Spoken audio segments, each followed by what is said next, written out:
Hey gang, using the promo code MTGMudsta, one word, all caps, will get you 10% off orders of $10 or more at Flipside Gaming, Original Magic Art, and orders of singles at Multizone. If they don't have what you're looking for, you could check out TCGPLAYER and use my affiliate link to help support the channel. Looking for a way to bling out your deck and not spend a fortune? Alter Sleeves can help with that, and you can help with the channel at the same time by using my affiliate link. Or, if you're looking to join the Goblin Gang, you can always support me through Patreon. Hey gang, and welcome back. I hope you had a nice weekend/holidays, and are rested and ready for today's game. In this video, we have the Jersey Boys, and it's a bit of an old one, but it has the fun fact that we're all playing a Theros god. That's right, the Erebos are back, with Matt playing Xenagos.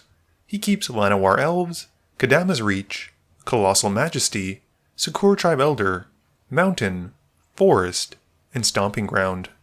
I am playing my old Erebos deck, keeping 2 Swamps, Mutilate, Go for the Throat, Blighted Fen, Mindstone, and Liliana Bess.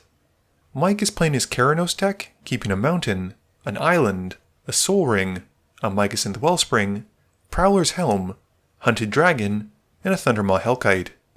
Trevor is rocking the other half of the Xenagos tag team, keeping Soul of the Harvest, Skyshroud Claim, Reliquary Tower, Cultivate, Sunder Shaman, and a Rootbound Crag. Mike wins the die roll and starts us off. Mike plays a Mountain, and he casts a Soul Ring. He then taps a Soul Ring for a Mycosynth Wellspring, and gets to go and find a basic for his hand, while the rest of the table finds its own copy of Jealousy. Trevor plays a tap Rootbound Crag for turn, Matt draws, and plays a Forest. He taps it for a Llanowar Elves, passing. I play a Swamp, and pass to Mike. Mike plays an Island, and taps enough of his mana to cast a Prowler's Helm. Trevor continues to play tap lands, with this time a Myriad Landscape. Matt draws, and plays a Mountain. He casts Sakura Tribe Elder, and then goes to combat, hitting me for 1 with the Llanowar Elves. I draw, and play a Blighted Fen. 2 mana is tapped for a Mind Stone, and I then pass to Mike. Mike untaps, and draws. He plays another Mountain, and then taps out for a Hunted Dragon. With the dragon entering, he has a trigger, and he gives me the 3 white 2/2 Knight tokens with First Strike, and passes. Trevor draws, and plays a Reliquary Tower. He then taps out for a Cultivate, going to find a basic for the field, and 1 for his hand. While he's doing this, Matt also sacrifices his Sakura Tribe Elder to go and find a tap basic as well. Matt untaps and draws. He plays a Stomping Grounds as his land for turn, taking 2 so it comes in untapped, and then taps all of his mana to cast Xenagos before passing. My turn is very quick as I draw, play a Swamp, and pass. Mike draws, and plays another Mountain. Despite having given me the tokens, he decides to swing the Flying Hunted Dragon at me, and I decide I've had enough of Mike at this point. I cast Go for the Throat, and I take out the dragon. In his post-combat main phase, Mike then taps enough for his commander, Keranos, and passes to Trevor. Trevor draws for turn, and plays a Forest. He then also pays 5 mana for his Indestructible God, but instead of Keranos, it's a second copy of Xenagos, and he then passes to Matt. Matt untaps, and Trevor introduces Xenagos to Xenagos. Matt then casts a Kadama's Reach, finding a tap basic for the field and 1 for his hand. He then plays the Forest he found, and he casts a Colossal Majesty before passing the turn to me.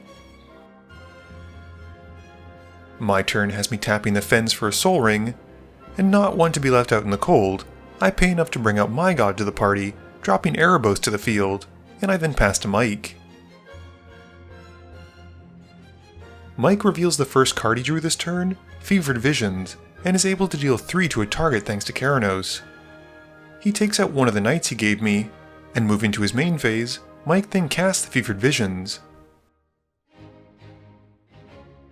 With nothing else, he passes, moving to his end step, and drawing at the end of turn from the Visions. Trevor draws for turn, and pays 4 mana to cast a Skyshroud Claim. He grabs an Expedition Stomping Grounds, taking 2 so it comes in untapped, and just a basic forest. He finishes shuffling up, and then plays an Expedition Cinder Glade, which comes in untapped because he has 2 or more basics. Trevor then drops a Sunder Shaman, and he goes to combat. He puts the Xenagos trigger onto the Shaman, and he swings the creature at Mike. Mike then takes 10, and Trevor gets to blow up an artifact or enchantment because the Sunder Shaman connected, and he takes out Mike's Soul Ring. Passing through his second main phase, Trevor moves to his end step, drawing a card from the Fevered Visions, and then taking 2. Matt untaps, but doesn't get to draw from the Majesty trigger on his upkeep. He moves to his main phase, and plays a Mountain. He taps 6 mana for a Hydra Omnivore, which is never something you want to see on the side of a Xenagos player. He moves to combat, and pumps it with Xenagos, and swings it at Mike. Mike then takes the hit for 16, which because it's a Hydra Omnivore, means Trevor and I also take 16. Matt then passes to me. I untap, and draw. I have a hot nothing, passing, and drawing at the end of turn, then losing 2. Matt also remembers he's supposed to do this, with a little help from Trevor. Once more, Mike reveals his first draw to Keranos, and it's a Mitotic Manipulation. This has him dealing another 3 with his god, and he picks Matt's Llanowar Elves this time. Mike then passes through his phases to his end step, drawing at the end of turn from the Visions trigger and passing to Trevor. Trevor draws for turn, and plays a Nykthos as his land for turn. He plays out a Scourge of the Throne, which is probably just as bad as a Hydra, if not worse. He puts the Xenagos trigger onto the Scourge, letting it attack this turn, and both it and the Shaman head at Matt.